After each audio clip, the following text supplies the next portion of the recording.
Imagina que você tá na rua e você encontra do nada um cara mais forte que você, maior, mais bonito também, quem sabe, né? O que você faz? Como é que você reage? É isso que a gente vai falar nesse vídeo aqui. Falando sério, então imagina que você está numa situação que você se depara que psicologicamente você já está abalado porque a pessoa realmente parece muito mais forte, ela é maior, então já dá um medo a partir daí. Primeiros passos, o que a gente tem que fazer? Bom, às vezes, a simples conversa, tá? Você não piorar aquela situação, xingando e tal, às vezes conversando, tentando apaziguar, acabou, não vai ter briga. A gente sabe que é bem básico, às vezes você já escutou isso várias vezes antes, mas cara, o simples é o que funciona. Então, de fato, às vezes só de resolver o mal entendido, que realmente foi um mal entendido, já facilita muito essa situação. Caso não facilite, vamos para as outras etapas. Bom, então, segundo ponto, se isso não resolver, como que a gente... Bom, isso aí já me dá um pouquinho de medo. Eu posso ter equipamentos, tá? Então eu posso ter alguns tipos de equipamentos que vão equalizar essa força. A força dele, que a princípio é superior que a minha, eu utilizo de algum tipo, isso aqui é só um exemplo, tá? Eu utilizo de algum tipo de equipamento para resolver essa situação. Existem situações que você não equaliza, né? Que você, na verdade, potencializa o que você poderia fazer, né? E às vezes vai sempre dar a prerrogativa do seguinte: eu mostro ou simplesmente atinjo ele com o objeto, com a arma que eu estou em punho. Isso vai de individual, né? Isso vai de Cada situação vai exigir uma situação diferente. Mas às vezes só de fato de você, imagina que numa situação de trânsito você demonstra que você está armado alguma coisa, ou ela escalona, né? Tem uma situação que a pessoa pode tentar improvisar também, ou ela simplesmente para. Por isso que toda situação é muito delicada, mas a gente está simplesmente aqui para falar que são opções. Bom, então não funcionou a conversa, eu não estava com o equipamento, eu saí despreparado. Já era então? Acabou? Desisto? Não é uma boa opção. Então você vai ter que entrar em combate corporal. E aqui eu falo o seguinte: divida entre as técnicas que você vai utilizar e aonde, em que local que você vai utilizar na pessoa. Porque se a gente tá falando que a pessoa é o Hulk, né, o Thanos lá lutando com você, às vezes o simples de, sei lá, dar um Sim. soco no abdômen, não O cara vai funcionar. aguentar o dia inteiro ali. Então, vamos lá, vamos prestar atenção nisso. Beleza, então golpes na região, por exemplo, dos olhos, né? Um finger jab, ou então a pessoa veio, começou a relar, já está muito próximo, vem e começa a afundar o olho dele aqui com o meu dedo, excelente. Região da garganta, muito sensível, né? Mesmo que a pessoa tenha um pescoço igual do Mike Tyson.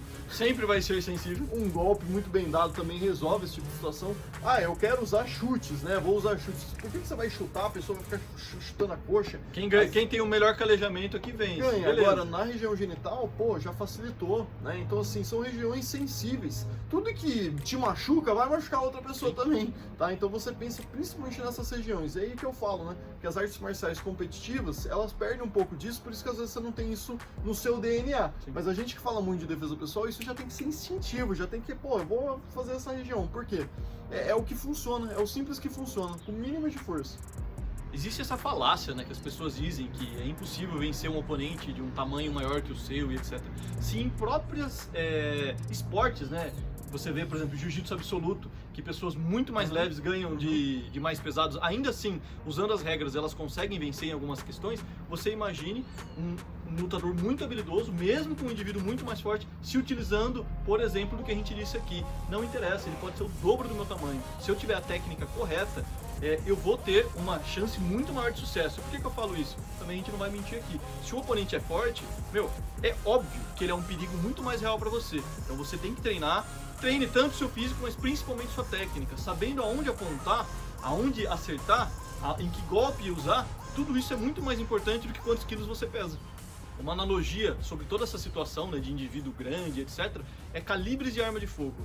Você, às vezes, só é do mundo da arte marcial, então às vezes você nunca viu essa discussão, mas se você é atirador ou gosta de arma, você já ouviu isso, tá?